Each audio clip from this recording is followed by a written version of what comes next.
Thank you for joining us this afternoon for this panel discussion. And the topic is how do we bridge the digital trust with smarter technology. I think it's really end of October, and we had a long month. Yeah, I think everybody is aware. It all started at F1, and then we have Cloud Asia, then we have GovWare, we got Omniverse, and this is the right time. It's an apt time to end with trust, right? I think F1, we had a great event in Singapore, 2,000 fans for 3 days. And by the way, F1 has 500 million data of fans, so it's about data. And then we have Cloud Asia, another few billion data. GovWare, another few million data. And then we have Omniverse, another few million. And then now here. Now, it's all about data.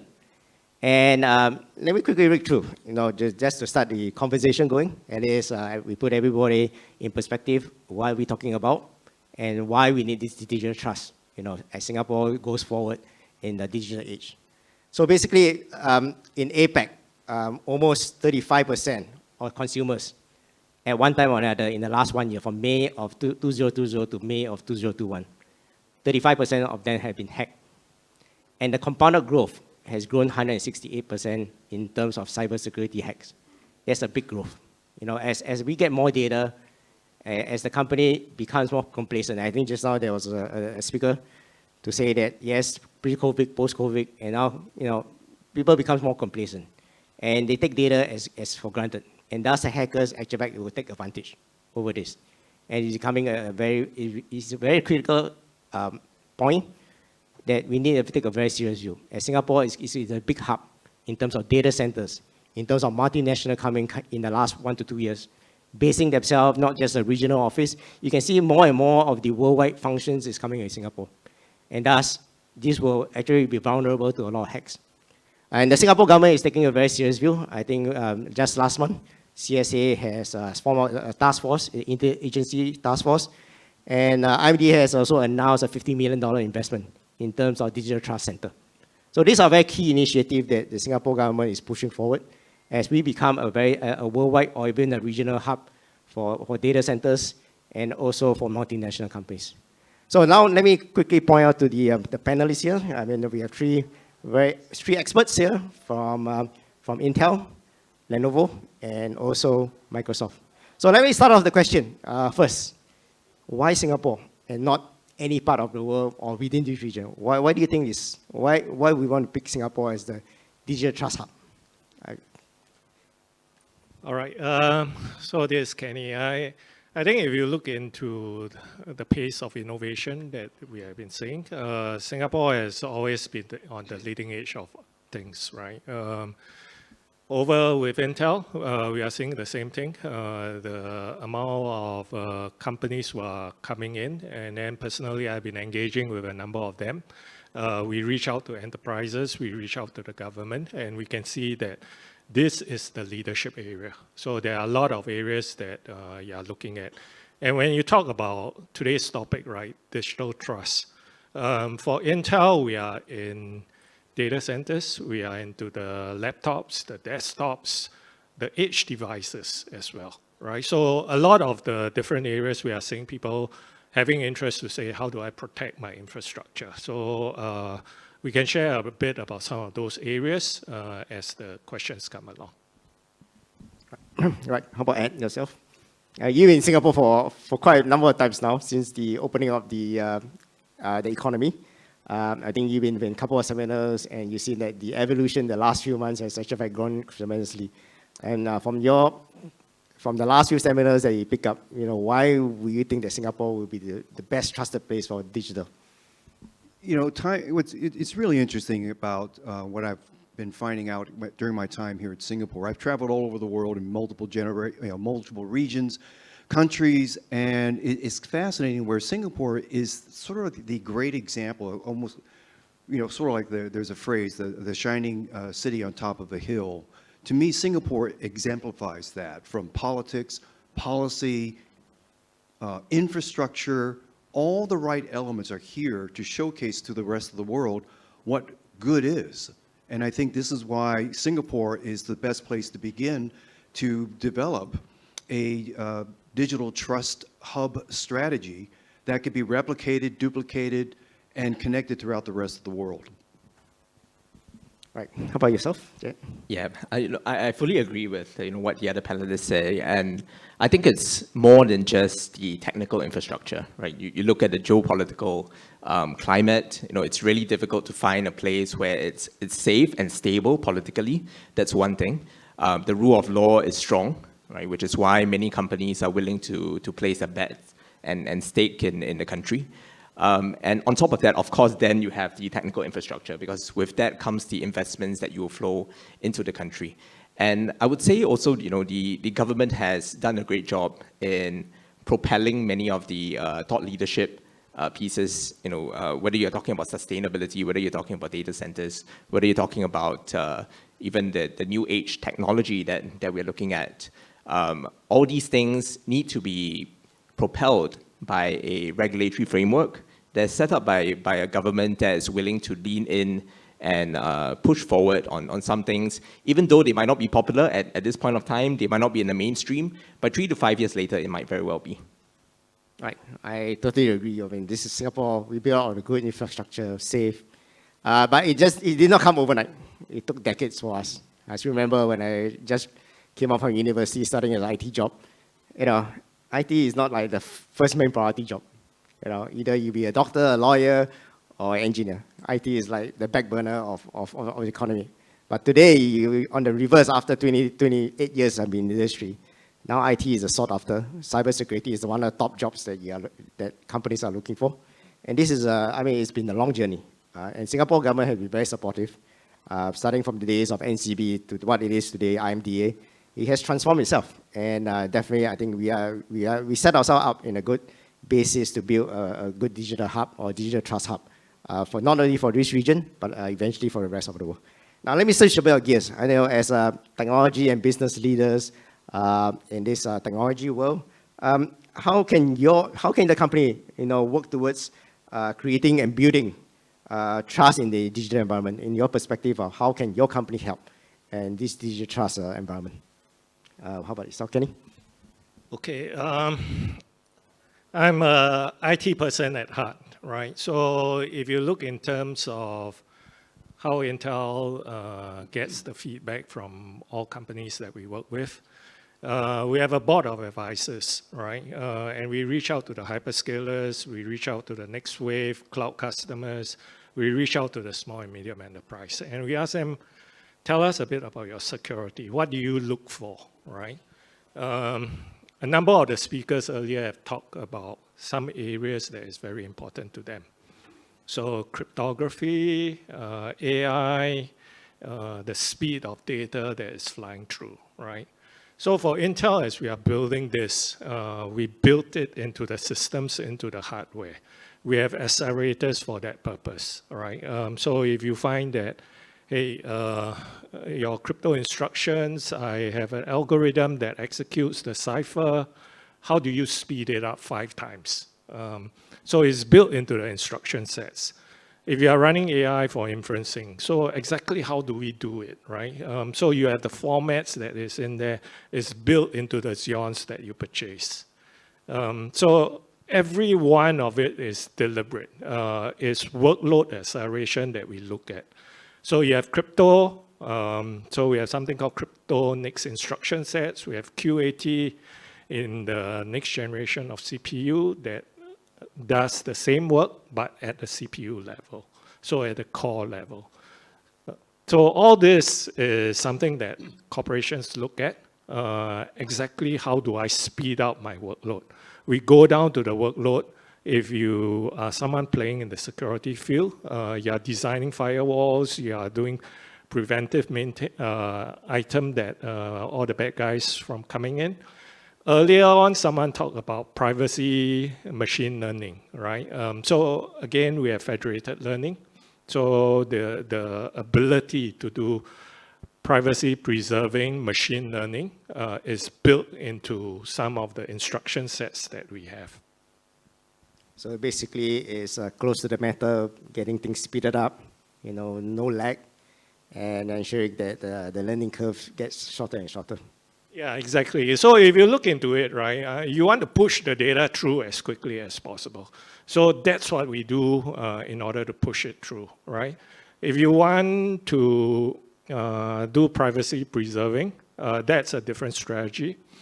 How do we have something called 𝗠𝗏𝗃𝗃, software guard extension. So the ability of that as a safe, right? Think of it as a safe. You can store your certificates. Someone talked about CA. So CA in hardware, think about that, all right? If you are running a deep learning network, so your algorithm is important to you, I want to store it in hardware. We can facilitate that. If you are targeting your enemy with GPS coordinates, and the GPS coordinates needs to be protected in hardware, we are able to help you with that, all right? So that's all the trusted execution environment in the setup. Great. So Ed, we had a long conversation this morning on this topic. So probably you want to elaborate more on what we discussed, how Lenovo, or probably together with partners of Microsoft and Intel, how can we work together, to really address this market? One of the biggest challenges is finding trusted partners, trusted suppliers, and trusted vendors. And one of the things that's really important when you put these things together, our hardware capabilities combined with Intel's, what Kenny outlined from a security standpoint, the chipsets, the semiconductor, the firmware, the BIOS, my head hurts. There's a lot of stuff there. But what you want to do for a lot of SMEs and enterprises is not to think about all of that yourself per se, but to look at the partner ecosystem. I had a phrase that I learned a long while back, show me your friends and I'll show you your future. What's really important is to look at how the system comes together. So when we make and have conversations with our enterprise clients, we talk a little bit on the technology side, but we really focus in on the outcomes. What are they trying to accomplish? Some customers say, I'm going to be cloud first. And I said, well, that's interesting. I said, that's fascinating because if that's the case, there's some very fascinating challenges you face where all your data is in one place. However, the way business works today is at the edge. So there's a phrase, the king is dead, long live the king. The data center as we knew it is changed. The data center now is at the edge. So how do we facilitate trusted computing, data at rest, data in motion, and data in use? So as we look at all of these capabilities, working with partners like Intel and Microsoft really provides a trusted system and a trusted framework. And I think that's the real key. And earlier today, I heard the panel before talked about quick reaction forces, things of that nature. One of the things that they talk about was gamification.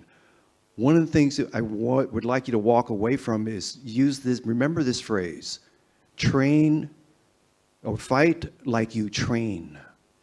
A lot of people, when you practice, whether it's karate or kung fu, you pull your punches when you're training. That's not the fight.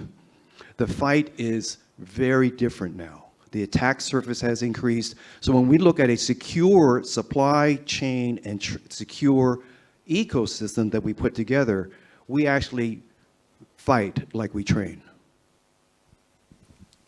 Yeah, no, I think those are excellent points raised by Ed and Kenny. And even just within the companies here, there's so much synergy that I already see, right? So Kenny, you raised the point of Intel SGX being a trusted environment, and it kind of links up to what Microsoft does as well. If we talk about Azure confidential compute, right? You need a trusted environment to execute some of that code, and then you see the synergies between the companies. But I think, maybe just to address the meta question as well, why is trust important, and what is digital trust? Because I think from there, we can then see what's the role that we have to play, right, in the ecosystem. For me, sometimes digital trust as a concept sits a little oddly as a bedfellow with the zero trust concept that we often hear of in the security realm, right? So you expect people ordinarily to trust no one, but when it comes to tech companies, we say that everyone should trust us, right? So I think trust should really be earned. And the way I think about it is it can't be blind trust as well, right? So even when we talk about digital trust, the transparency from the companies is going to be key. How much information we provide to the stakeholders, to the end users, so that they understand where we're coming from, what are the solutions like, and also understand that there's no scenario where there's going to be 100% safety, right? There'll always be incidents. How we respond to it is going to be critical. But having that, I think basic understanding and maybe some capacity building is needed throughout society to truly understand that, would then enable this layer of trust that can really withstand incidents that happen, small blips in the radar where things might go wrong, right? So we work together on that front. And I think for Microsoft, given that we really do a lot in the various sectors, right? We provide cloud services, we provide a backbone for innovation. I think it's really incumbent on Microsoft, Intel, Lenovo, the big players, to really lean into not just the technical solutions, right? It's an ecosystem play. So even the policy angle, whether you're talking about on a national agenda, right, talking to the regulators about what is fit for purpose regulation, how do we harmonize some of the standards, and even globally, right, for those of us who have influence in, let's say, the UN, if you're talking about the open-ended working group for cybersecurity, something like that, where the real players on the global stage are going to be making decisions for basically the rest of the world, right? That's where I think, the tech companies, private sector, and civil society do have a very outside role to play in lending our voice. Jeth, with all of your experience and number of companies you talk to, where do attacks really come from?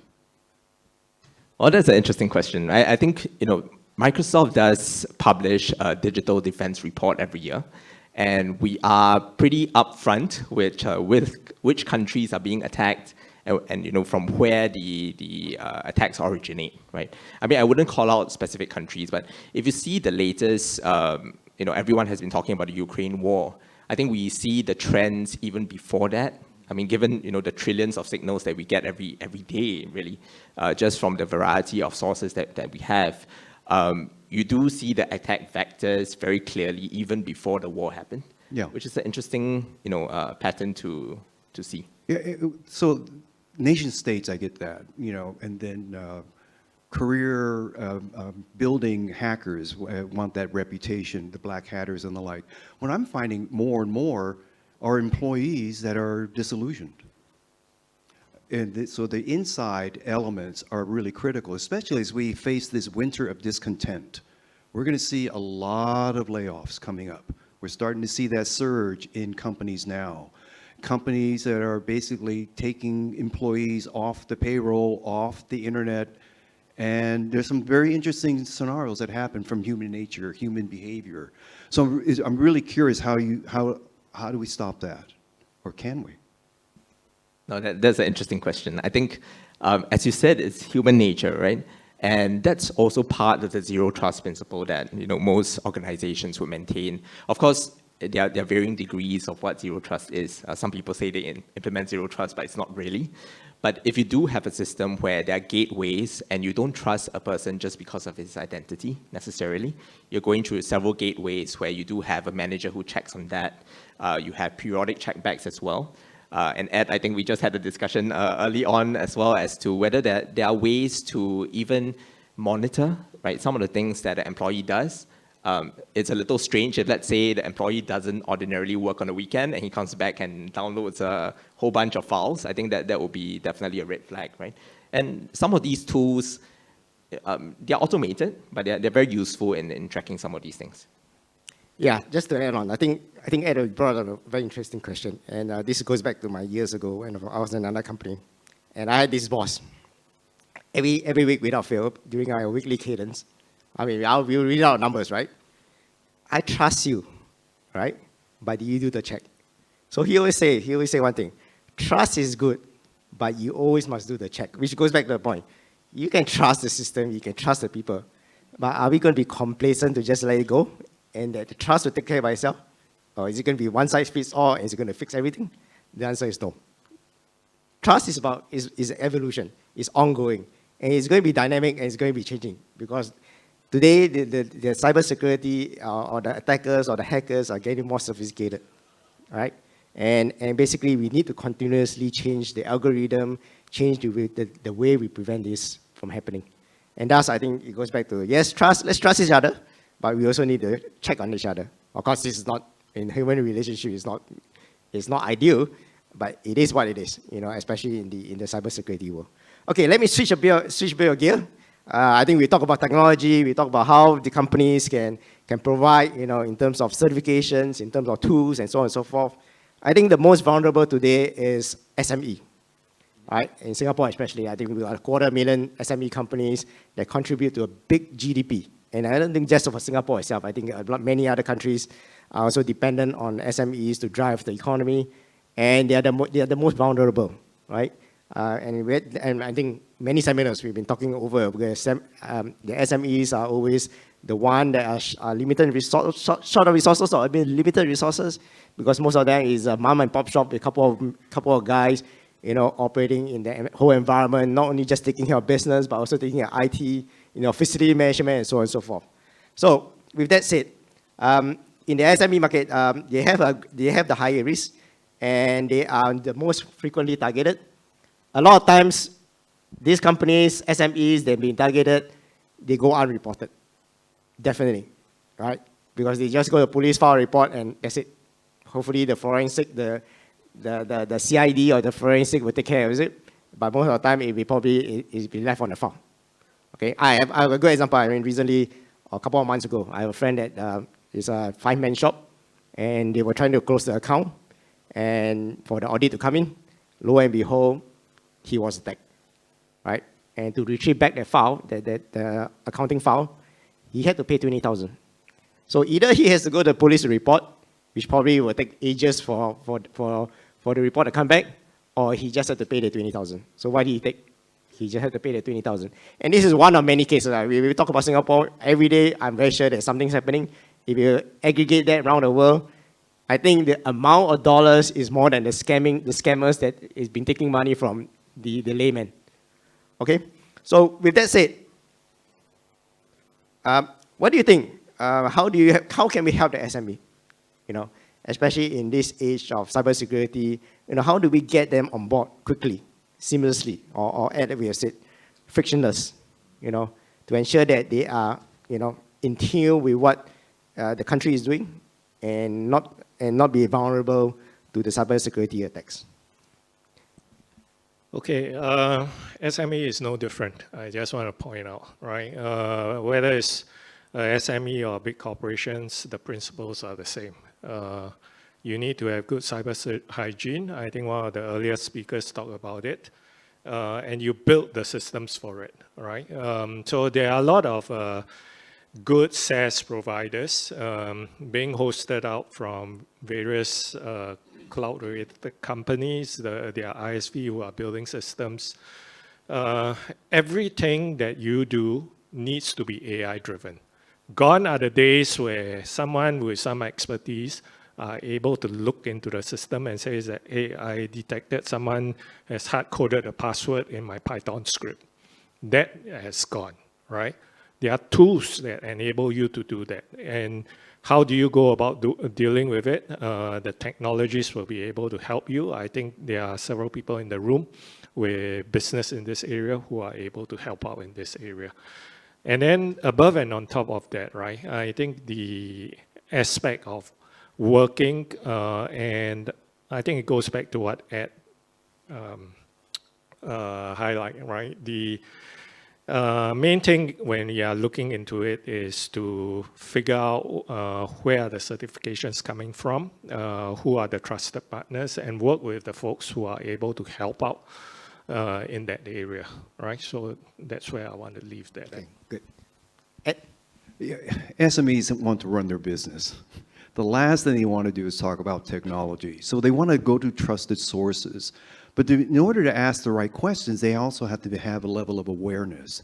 So how do we do a dual-prong approach? One, give them some education, some insights, and not scare them with stats, not scare them to buy insurance, which we all have to do. All these things are really important for us to kind of help the SME understand that cyber and digital trust is not an expense. It's the ability to grow your business. It's the ability to assure clients that it's safe to do business with you, that their data is safe. It's safe for me as another SME to do business with another SME that is trusted. And I think this kind of network effect, for lack of a better word, is really important. But it starts with, one, awareness, education, and an ecosystem of partners that actually have come together, stand together, and then delivered it as one. No, I think those are great points. And, I would say maybe 10 years ago, SME might not have the tools to really do all of this, primarily because cloud-based solutions weren't that much of a thing yet, right? So I think given that the theme of our chat today is, how can smarter technology really bring about digital trust? I think that's really one of the ways, right? Even the technology has evolved such that even if you're a small company, you can rely on a service provider that might provide some of the protection for you at an infrastructure level. You don't need to do it all by yourself. And I think the point has been very clearly made that you really can't do it by yourself manually anyway, right, if you're a small company. That said, that to be fair to the SMEs, you have a limited amount of resources. You do want to apportion it properly. And for most of them, it's going to be very difficult if you have, let's say, $5,000 to say that, I spend 2,000 of those dollars on cybersecurity, right? It's a very difficult thing viscerally to kind of chase. And I think Ed's point is a really good one. The fact is, the amount of money that you spend upfront on some of these issues really protect you in the long run. And they also allow you to play in a space that you ordinarily wouldn't be able to, right? So if you lose that trust at an early stage because you didn't invest in the systems, you didn't invest in your people, then I think later on you would find that your business really can't run, right? There's no leg to run on. So I think those are important points that SMEs can really appreciate. And another point that I'll lay on top of that is they're not really alone as well. So if you look at the government, there are many policies that enable SMEs to forge ahead on, adopting many of these solutions in a very cost-effective fashion, right? So if you look at the IMDA in Singapore, for example, right, that's the SMEs Go Digital program, right? You can get something up to 70 to 80% rebates and grants of your productivity suites, something as simple as that. And looking out for some of these grants might be a useful thing to do. Yeah, I think our government has done quite substantial in terms of grants, subsidies, and things like that. But I've been participating in a lot of industrial associations, right? And many times when I talk to business owner, the 𝗦𝗲𝗿𝗀𝗲𝗃, the first thing is like, Nigel, where do I start? I know there are a lot of grants all over the place, but I really do not know how to start. This cybersecurity thing, the personal data stuff, these are all big words, but I'm only a one-man shop, but I know it's important. I want to get it started. Where do I go to get it started? So these are things that I think the first steps the leaders has to take. And I think SG Tech has been doing quite a good job. We have a cybersecurity chapter. And I think a lot of other associations like the marine industry is starting a IT chapter. The SMF also has a IT chapter and things like that. I think these are good areas where this 𝗦𝗲𝗃𝗃 should approach them. And I think there are some companies out there also doing consultancy. Of course, there's a lot of also by fly-by-night kind, that just take the grants and probably say, I'm going to uplift 50%, I'm going to pay 50%, I'm going to keep the rest of 50%. So I think, again, the trust on the companies, I think you need to look at the certification of these companies. Are they trusted? Are they being certified by government? And do you really want to trust them? So I guess it's like seeing a doctor. Do you trust one doctor or do you want to have a second opinion or many opinions, right? So yeah, I think Singapore. You have anything? I just want to add upon it, right? I think the point is very valid, right? And who do you trust, right? So if you look into terms of like the government leading the way with making available data sets, making available APIs. So you have digital identity, right? You are able to go towards your SingPass as an authentication that says that this is how I make sure the person on the other side is the person it states to be, right? So to a certain extent, I think the government has gone down this path in order to publish this, in order to help the entire industry move along. So it is up to the company in order to navigate this, work with a service provider who has the ability in order to work some of these easy steps in order to make sure that at least one part of it is taken care of, and where you focus on is your part of the business. Yeah, I think you touched on 𝗍𝗱. I think I remember working on this project back in 1998. I think then was called PSI. Okay, for those who have done this project before. It started on a very rough journey, and today, everybody, I mean, whether you're Singaporean, a permanent resident, or you're a work pass holder, you trust the 𝗍𝗱. The moment it just pops on your face, you just press on, and you're led into the various agencies, or even, I mean, the banks are also using 𝗍𝗱 as an authentication to get all your information. So this is it's been a long journey. Again, the trust on 𝗍𝗱 is not like a yesterday thing. It's been almost 14 years now. And I think a lot of countries are now trying to emulate this, the 𝗍𝗱. Well, okay, we still have a bit more time. Let me touch on two more other questions. So what are the considerations or focus area they think that business should do in building digital trust, be it in the SMB space or be it in the multinational space, multinational companies? Any considerations for them to take?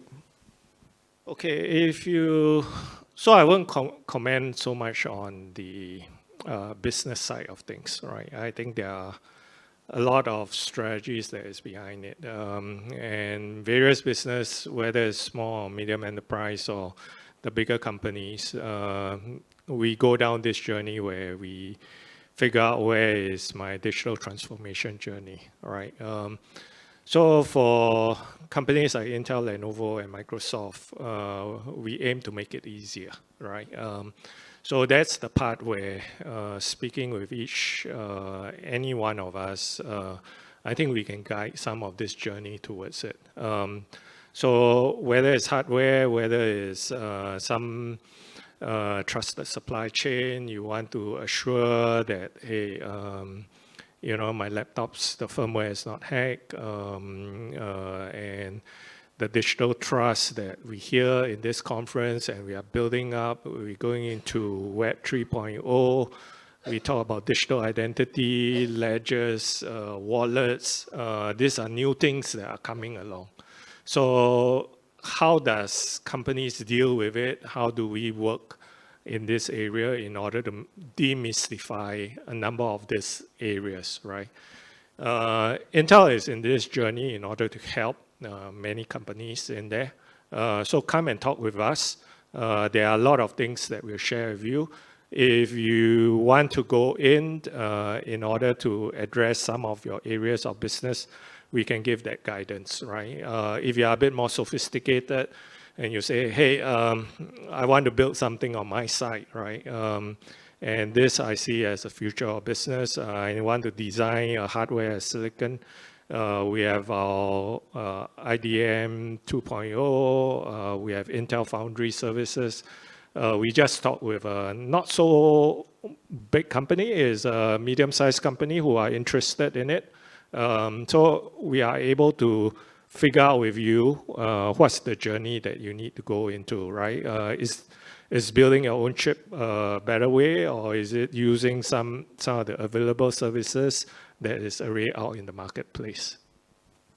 Yeah, I think Intel is been a big player in the semicon, almost 7 to 8 of 10 microprocessors are running on Intel. And thus, I think they are the formidable force. And definitely, for sure, they're improving, leaps and bounds to really improve the way cyber threats are coming in and preventing it from happening, and make it as seamless as possible for users. Yeah, let me turn over to Ed on any advice on building digital trust. There's no lack of technology. I mean, thank God for that. Right? The sun never sets on us, and that's really good. But it will set on the business if they don't see things the way they need to run their business. So when I chat with clients, I talk about the 3 R's of the 21st century that they face today because of COVID. And the 3 R's, not like the 20th century 3 R's, was reading, writing, arithmetic. But the 3 R's of the 21st century is the recovery, the renaissance, and the roaring 20s. Which stage is your company in today as you go from survive to thrive coming out of COVID? And it's fascinating. I chatted with the one CEO and I asked him, which R is your company in? He goes, I'm in recovery. I said, well, then you're TWD. And he goes, what's that? I said, you're the Walking Dead. You haven't figured out that your clients have moved on. They're looking for new experiences. They're looking for new ways of living their lives. They've been awakened in the Renaissance. They've been enlightened with new technologies and new business models and new experiences. So that really drives the 3 E's of the holy grail of every business. And that is to exceed expectations, delivered through stellar, seamless experiences, to earn the right for engagement. Expectations, experience, and engagement. Everything that we do as 3 companies here is to deliver the platforms and the technology, the smarter technology, for all of these kinds of businesses to execute against the 3 E's and to get out of the 3 R's. All right, how about you? Well, I'll lend a bit of a Microsoft perspective, right? So our mission statement is pretty simple. It's to empower every person and every organization on the planet to achieve more, right? Okay, it doesn't sound that simple. It's actually pretty lofty. How do we do that? I think there's so many different angles to look at it. And even within the panel here, I think we all have our diverse perspectives. I think what's really important is to have a set of very clear principles underlying everything that we do, right? Security, I think it has been one theme that has very clearly been called out. But there are many others, right? So transparency in the way that you deal with your stakeholders. When an incident happens, how do you react to it? How much information do you give your users? Privacy, right? So at Microsoft, we believe privacy to be a fundamental right. In Singapore, I mean, there are data protection laws that govern. But ultimately, how much value do you place in the data that you hold for other people, right? So I mean, most of our companies, we don't just hold our own data, we hold our customers' data as well. And how much value we place on that is going to be very important, right? Reliability of our systems, which goes towards the security element, and taking accountability as well, right? I think when something goes wrong, it's incumbent on the tech companies to come out and say, exactly what has gone wrong, how do we fix it, right? Taking accountability for that. But I will also say that accountability is an ecosystem play, right? The tech companies are not going to be the only ones in the room when something happens. There's the media as well. So if the media is going to drum it up, like coming up with a clickbait title to try to drum up their readership, then you lose a bit of trust because you are basically telling the rest of the ecosystem that, hey, something has gone wrong, you really shouldn't trust technology, right? I think that's not the way to go either, because without technology, it's very difficult to forge ahead on many of the very important things that matter to us, even sustainability, how to save our climate, right? Some of these things are driven by technology, and I think with those underlying principles in place, not just for the tech companies, but also for the rest of the ecosystem, everyone who plays within the supply chain is going to be very important for us to move on that front. Yeah, if you look at Greek, stories and fables, right? Zeus owned fire, didn't want to let it go, technology. Prometheus says, you know what? I want to gift fire down below. And he stole the fire. And Zeus didn't want to let it go. And Prometheus asked why? Because I can't control it. What's fascinating about technology and fire in this instance, right, is how do we control it? What's our responsibility?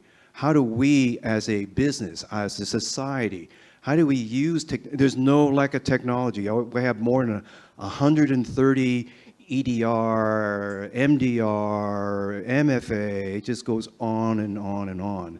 And it's not the technologies that fail us, it's the ability to understand how to configure it properly, integrate it properly, and support it, and then to empower our teams to take action. When I ran, one of my 8 startups, right, I had a philosophy called 2 Up. Wherever you are in the organization, you should know 2 levels up what they do, and you can step into it. You should also know 2 levels down, 2 levels to the left, and 2 levels to the right. So when you follow my hand, 2 up, 2 down, 2 left, 2 right, it is a sign of faith, but it's a sign of faith in self, team, mission. A 2 up organization that understands the mission, what they do, they move as one, they think as one, and they act as one. This is how we want to build organizations internally, because the attacks are not coming symmetrically. Where you put all your locks, where you put your big front doors, they're coming asymmetrically, and they're coming inside. How do we develop best practices for our workforce, for our third-party contractors, so that they are always trusted?